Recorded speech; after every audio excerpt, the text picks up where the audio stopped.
What's up, everybody? Welcome back to the channel. Okay, so my electricity is still out, by the way. So we're going to go ahead and I'm just going to put up some just stock video while I go over this. Of course, I'm going to put the news article on the screen as well.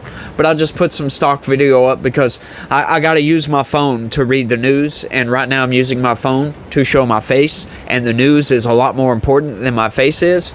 So we're going to go ahead and do that right now. And let's go ahead and get into this news article right fast. Check this out. This is fascinating, y'all. Trump administration accuses district judge of defying Supreme Court in case of migrants held in Djibouti. Yeah, that's how it's pronounced, I presume. Djibouti. Yeah, it sounds weird, but, you know, we're not children over here, so let's not all laugh about that. Yeah, it looks like Djibouti up in here, but you know, it is what it is, folks. This is a fascinating article. And, you know, just once again, right from the start, the corporate press is manipulating you. Like, once again, we go over these news articles all the time. And whenever it's the Trump administration does something, and it's just hearsay, right? Like, oh, sources say this, or whatever it may be, because we get a lot of those news articles. Right, you don't hear like, oh, this person or a source accuses the Trump administration of violating Supreme Court orders or, you know, whatever it may be. You know, you don't get that at all. But when it's the Trump administration, when like something happens that favors the Trump administration, oh, all of a sudden it's just Trump accusing whatever it may be. It's fascinating, you know, and this is the headline. They are just manipulating you right off the jump in the headline. So you can only imagine about how this is going to turn out. You know, let's get into this because this is, once again, folks, I just love what the Trump administration is doing right now. Check it out.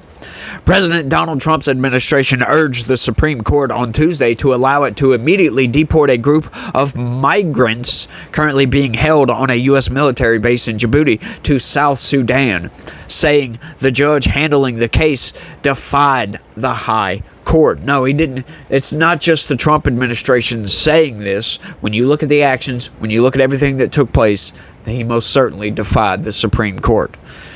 The unusual motion came hours after a divided Supreme Court allowed the administration to resume deporting migrants to countries other than their homeland, including places like South Sudan, with a minimal notice. Now, you notice how they threw that qualifier in there, a divided Supreme Court. So what they're wanting to make you believe right here is that, oh, well, the Supreme Court didn't agree. Right? Like they were divided on the decision. You do realize that, like, only maybe 1 or 2% of decisions from the Supreme Court are unanimous. So pretty much every decision from the Supreme Court is a divided decision. So why would they throw that in there? Once again, this is micro manipulations, y'all. Just tiny manipulations here and there, try to push you in a certain direction. Like, oh, well, everybody in the Supreme Court didn't agree to do this because it's a bad thing. Once again, Republicans are evil and Democrats, yeah, they're pretty good.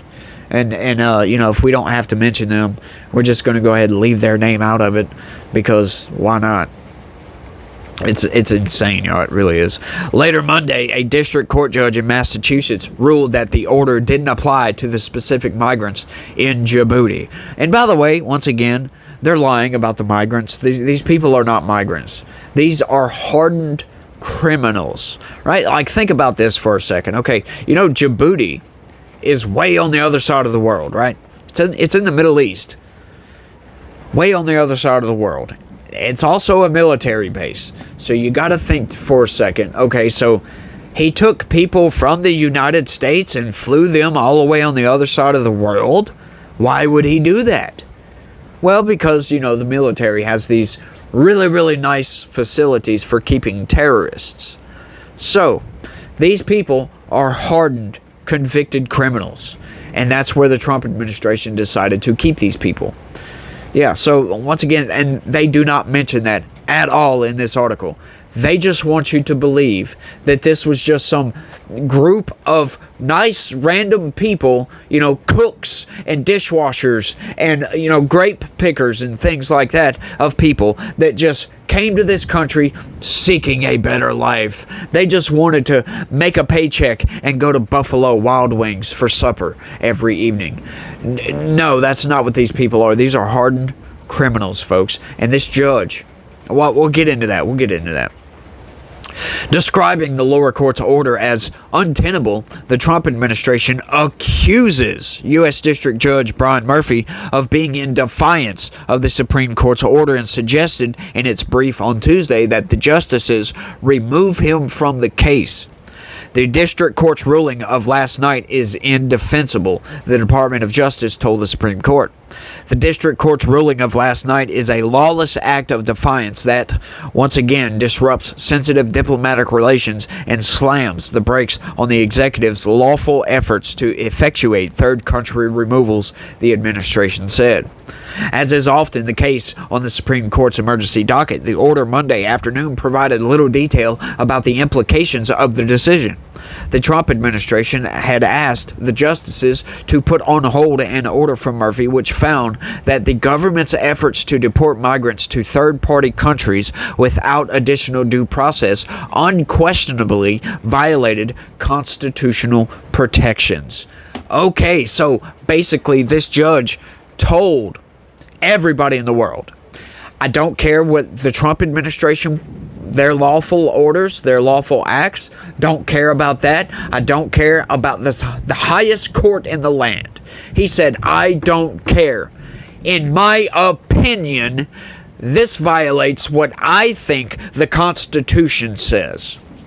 Don't care what any other judge in the country says, does not care what the highest court in the land says. I'm going to do what I want because I have the authority to do that. Once again, folks, if you thought I was being hyperbolous with the activist judge accusation, if you thought I was being hyperbolic with that, this should ram the point home that no, that's not hyperbole. I am absolutely serious when I say that we have these activist judges out there that just don't care about the Constitution whatsoever. They care about their agenda. Their agenda is paramount, and that's it. They don't care about law. They don't care about order. They don't care about the Supreme Court. They don't care about who's in charge. They don't care about the chain of command. None of these things. None of it, folks. They just care about what they believe to be true. And what they believe to be true just so happens to not align with how everybody else thinks, folks. Look, Donald Trump was elected to deport criminal aliens. That was an 80-20 issue. It still is an 80-20 issue. These people continuously get on the 20% side of an 80-20 issue and then wonder why they keep just getting pelted in the face, just mercilessly beaten in the elections. And they're going to continue to get that because their poll numbers are down, their party is in chaos, they have no leader at all. It's a snake with its head cut off, or a chicken with its head cut off, just running around, just banging into walls, barfing all over themselves and rolling around on the floor, just doing whatever they think is righteous at the time. Damn the Constitution. That's what I seem to be seeing with their actions, folks. And I know that was kind of a long spiel about that, but you know, it is what it is, folks. I got to get all this stuff off my chest. Otherwise, it'd be pent up and just rumble around in my head, and we can't be having that, can we? The Supreme Court granted that request, allowing the administration to continue those removals to third countries broadly while the litigation continues. But later, Monday, Murphy ruled that the Supreme Court order didn't affect a group of immigrants being detained by the U.S. at a military base in Djibouti, a group that has become a focal point in the fight over the removal policy. The migrants, including some from Cuba, Vietnam, and Laos, were being held in a converted Connex shipping container. So, once again, this judge just made that up. He thinks because, oh, well, this is a separate case that still involves the same Supreme Court case, right? Because they combined several different cases together, all on the same actions from the Trump administration. He thinks because, oh, well, he was talking, he was presiding over a different group of criminal aliens, that he thinks that he's above the law. Folks, it's like Judge Dredd up in here or something. I'm telling you, these activist judges, they're kind of like Judge Dredd running around. I am the law. It's funny. It's freaking hilarious. He's like, well, the Supreme Court doesn't affect me. Not at all.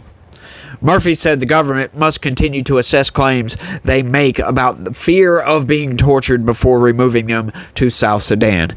He had mandated those assessments in a separate order on May 21st that the Trump administration did not appeal.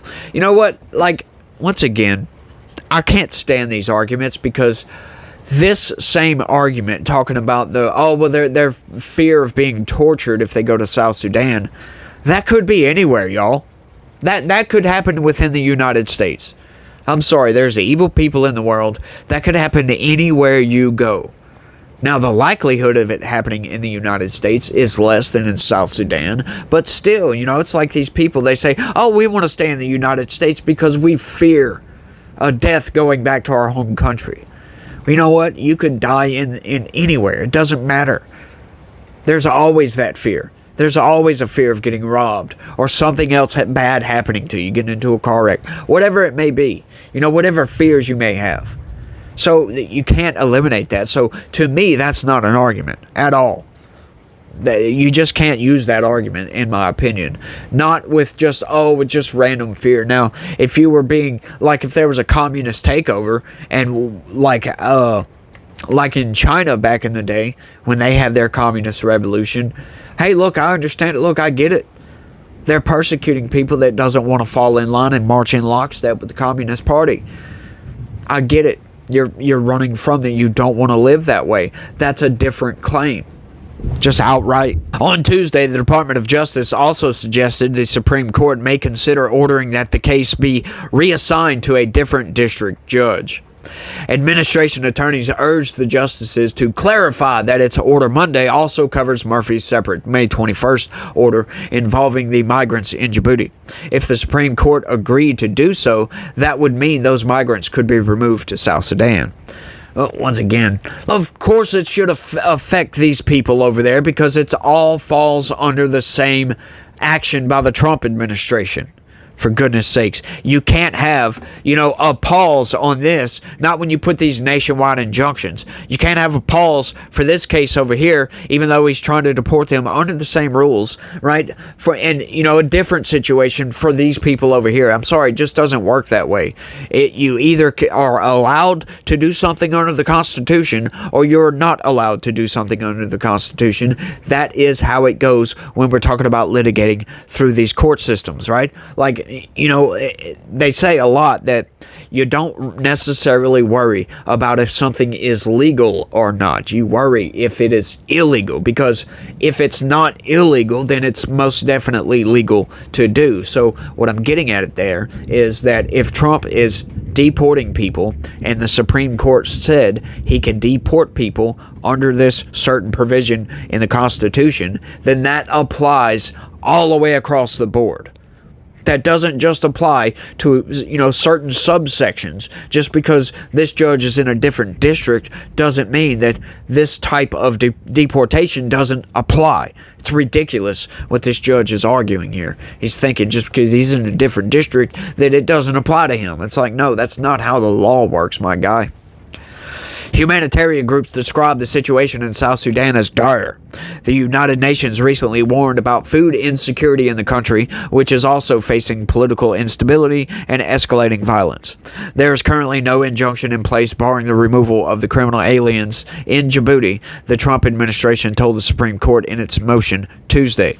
The district court's ruling, it said, is obviously wrong, and in turn, following the court's stay, there is no longer any injunction limiting the government's conduct there. In a sharply worded dissent, Justice Sonia Sotomayor on Monday slammed the Trump administration's handling of immigration matters and accused her colleagues of rewarding lawlessness by backing its emergency appeal. The court's two other liberal justices, Elena Kagan and Ketanji Brown Jackson, joined the dissent. Well, how come, CNN? How come we didn't hear from the majority? Where's their ruling? Where's their opinions on this? You couldn't give some quick statement as to why they believe that this is lawful? Like, once again, folks, micro manipulations. They'll give you one side of the story and not give you the other side of the story to make you just think that, oh, well, that's the only opinion that there is on this. It's insane what the corporate press does. It really, really is. But, once again, folks, everything that the Trump administration is doing. Once all these cases keep hitting the Supreme Court, they're pretty much allowing everything to go through, which tells you that no, this isn't a lawless president. Everything he's doing is on the up and up. He's getting all these roadblocks in the lower courts, and you can tell. Like, I think I heard an interesting statistic the other day. I believe it was 80% of all of the injunctions are coming out of the same 5 districts, the same 5 federal judges. 80% of the nationwide injunctions against the Trump administration specifically. That is insane. So once again, that tells you a couple of things with that. Like, one, we got a lot of venue shopping going on, which I don't like, but is definitely legal to do, and the Trump administration most definitely does it. I don't like it, but it is what it is, right? It's just another lever that, a tool in the bag or whatever. Secondly, well, I say this again, the Trump administration was elected, Donald Trump specifically was elected to get rid of criminal aliens that were allowed into the country by Joe Biden. See, and these people, they are intentionally setting this thing up to make it really, really easy to get into the country and extremely hard to get out of the country. Like, seriously, like Joe Biden was just letting these people just walk right on in. Nothing, no questions asked. Give us a name, we'll write it down on a piece of paper, and that's it, folks. That's all you had to do. They'll give you a court date. Of course, it's a little bit more than that, and being a little bit hyperbolic, but essentially, you come in, you give them a name, show them an ID if you have one, which doesn't mean a damn thing, folks, because you can get fake paperwork, you can give them a fake name, it doesn't really matter, not show up for your court date, and then you're just in the country. You're kind of in this limbo area where you can get a job. You don't have to pay taxes. Of course, you can't get Medicare and Medicaid unless you give somebody a name. But then, once again, folks, it's all absurd. It really, really is, because we have 1.6 million criminal aliens that are getting Medicaid benefits, which is insane. How? I would love to ask that. How are these people on Medicare and Medicaid? That's the statistics right now. 1.6 million people, and that needs to be remedied for sure. But I think I've rambled off long enough on this one, y'all. I want y'all to let me know what y'all think about all this down in the comments section. It's mind-blowing the extent these judges will go to destroy the judiciary in this country just to get their agenda across the line. It is absolutely insane. It blows my mind, y'all. But y'all let me know what y'all think. That's all I got on this one. I want to thank everybody for watching. And y'all try to have a good day. Stay legitical. Peace.